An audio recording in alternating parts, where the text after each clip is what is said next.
আজকের পাঠে সবাইকে স্বাগতম। তোমরা যে যেখানে থেকে আমার এই পাঠটি দেখছো সবাইকে স্বাগত জানাই। আমি মিতালি। আমি তোমাদের আজকে যে ক্লাসটি দেখাবো সেটি ষষ্ঠ শ্রেণীর তথ্য যোগাযোগ প্রযুক্তি, প্রথম অধ্যায় পাঠ 7 ও 8। এই দুটি পাঠ একসাথে এবং এই পাঠ দুটি খুবই ছোট। তোমরা যারা ষষ্ঠ শ্রেণীতে পড়ো তোমরা মনোযোগী হবে, তাহলে তোমাদের বুঝতে সুবিধা হবে। তো পাঠে প্রথমে আছে তথ্য যোগাযোগ প্রযুক্তির গুরুত্ব। তো তথ্য যোগাযোগ প্রযুক্তির যে গুরুত্ব সেটা আমরা বুঝবো কী করে? আমরা আগে দুটো ছবি দেখি। এই ছবি দুটো দেখার পরে তোমরা বুঝতে পারবে তথ্য যোগাযোগ প্রযুক্তি আমাদের কতটা গুরুত্বপূর্ণ বা কতটা আমাদের কাজে সহায়তা করে। তো ছবি দুটো তোমরা দেখতে পাচ্ছ, তোমাদের বইতেই আছে। প্রথম ছবিতে দেখো আছে একটা লোক, তার চারিপাশে অনেকগুলো ফাইল জমে আছে, যার কারণে সে মাথা থেকে ধোঁয়া বেরোচ্ছে। অর্থাৎ চিন্তা কীভাবে এতগুলো কাজ শেষ করবে, সেই চিন্তায় সে মাথা ঘুরপাক খাচ্ছে এবং সে খুবই অসুস্থ বোধ করছে। এরকম একটা ছবি যে এত কাজ সে কীভাবে করবে। একটা অফিসের কাজ হতে পারে, একটা কোম্পানির কাজ হতে পারে, একটা প্রতিষ্ঠানের কাজ হতে পারে। একটা প্রতিষ্ঠানেও অনেক কাজ থাকে এবং সেই কাজগুলো এক এক করে শেষ করতে হয়। ঠিক সেরকম আরেকটা ছবি দেখো, পাশে আছে, এ খুব রিল্যাক্সে কাজ করতেছে। কেন কেন করতে পারতেছে? এ হচ্ছে কম্পিউটারের মাধ্যমে কাজ করছে, যার কারণে এর এত প্যারা নেই, খুব দ্রুত কাজটা করতে পারছে। কিন্তু যখন হাতে কলমে কাজ করা হয় তখন অনেক সমস্যা থাকে, ভুল থাকে। সংশোধন করতে গেলে যদি ভুল হয়ে যায় কাগজে, সে কাগজটা বাদ দিয়ে আবার লিখতে হয়। তোমরা ওয়ার্ড প্রসেসিং কথা তো শুনেছ, লেখালেখির কাজ, এগুলো আরও সামনে আছে, তোমাদের আমি সেগুলো দেখাবো। তো হাতে করতে গেলে আর কম্পিউটার করতে গেলে কতটা সুবিধা এখানে কিছু বোঝা যাচ্ছে। তাহলে তোমরা এই ছবি দুটো দেখে হয়তো বুঝতে পারছো যে হাতে করলে কতটা সময় লাগে এবং সমস্যার বিষয়, আর কম্পিউটার সে কাজটা কত দ্রুত করা যায় এবং রিল্যাক্সে কাজটা করা যায়। এরপরে আরও অনেকগুলো ছবি আছে, আমরা ছবি দেখে দেখে বলার চেষ্টা করব যে কোন ছবিটা দিয়ে আমরা কী কাজ করতে পারি। আমরা এখানে একটা ছবি দেখি। এই ছবিতে কি দেখা যাচ্ছে? একটা ফোন, একটা ছেলে একটা ফোনে কথা বলছে, এরকম একটা ছবি। আসলে এর মানেটা কি? এর মানে হচ্ছে আমরা ফোন দিয়েই কী কাজ করতে পারি।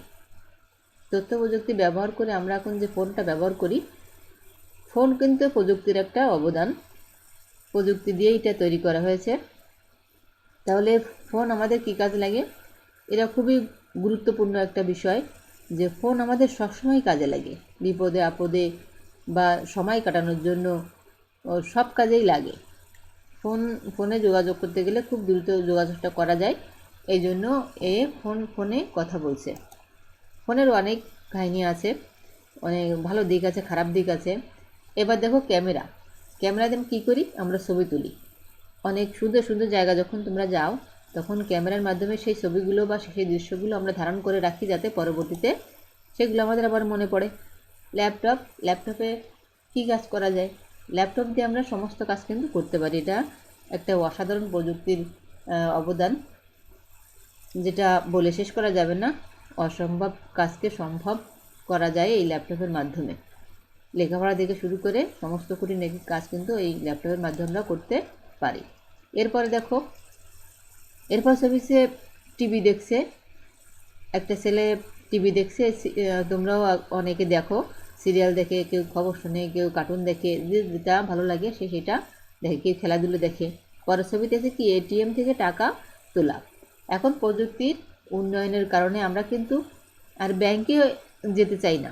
ব্যাংকে গেলে অনেক ঝামেলা হয়, ব্যাংকে গেলে সময়ও বেশি লাগে, তাই আমরা এখন সহজে কী করি? এটিএম থেকে টাকাটা তুলে নেই। এটিএমের মাধ্যমে কিন্তু আমরা টাকা তুলতে খুবই সহজ হয় এবং এটিএম রাত দিন 24 ঘন্টা আছে, টাকাটা তোলা যায়।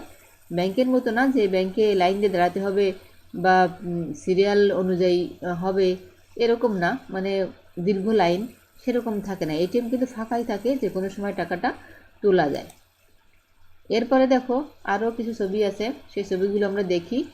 ছবিতে কি আছে, এই দেখো ওয়াশিং মেশিন ব্যবহার করে কাপড় ধোয়া। এখন মানুষ কত সূক্ষ্ম হয়ে গেছে, এখন হাতে আর কেউ কাপড় চোপড় ধোয় না, এখন মেশিনের মাধ্যমে কাপড় ধোয়া, পরিষ্কার করা, এমনকি মানে সুন্দর পরিষ্কারও হয়ে যায়। এতে মানুষের এখন কষ্টটা কত কমে গেছে।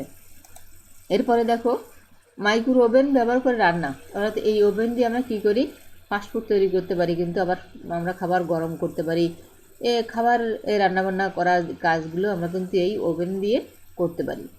এটা দিয়ে আমরা খাবার ঠান্ডা হলে গরম করতে পারি, আবার গরম যখন তোমার যেমন খেতে ইচ্ছা করবে তেমন করা যায়।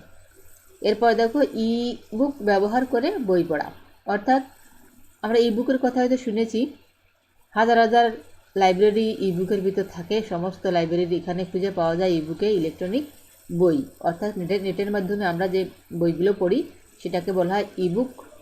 এটাকে আমরা ই বুক বলে, এখানে ই বুক দিয়ে আমরা বই পড়তে পারি।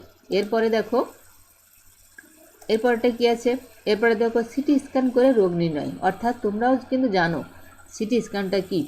আমার যখন শিরা উপশিরার কোনো সমস্যা হয় তখন কিন্তু সিটি স্ক্যান করা লাগে, শিরার কোনো কোথাও কোনো সমস্যা ছিঁড়ে গেল কিনা বা রক্ত জমে গেল কিনা, এই শরীরে যে শিরা উপশিরার কাজগুলো কিন্তু সিটি স্ক্যান তাকে বলা হয়। এই স্ক্যানের মাধ্যমে আমরা দেখতে পারি আমাদের কোথায় কি আছে, ভাঙাচোরা বা রোগ নির্ণয় করতে গেলেই এটা খুবই দরকার। এক্সরে যেমন করে সেগুলো করে আমাদের ডাক্তাররা এখন রোগী দেখে, এই এক্সরের মাধ্যমে কোথায় কি সমস্যা সেটা কিন্তু জানা যায়। এটা কিসের মাধ্যমে, এটাও কিন্তু প্রযুক্তির একটা বড় আবিষ্কার। এরপরে দেখো গাড়ি, একটা আমরা জিপিএস ব্যবহার করে গাড়ি চালানো। জিপিএসটা কি, জিপিএস হচ্ছে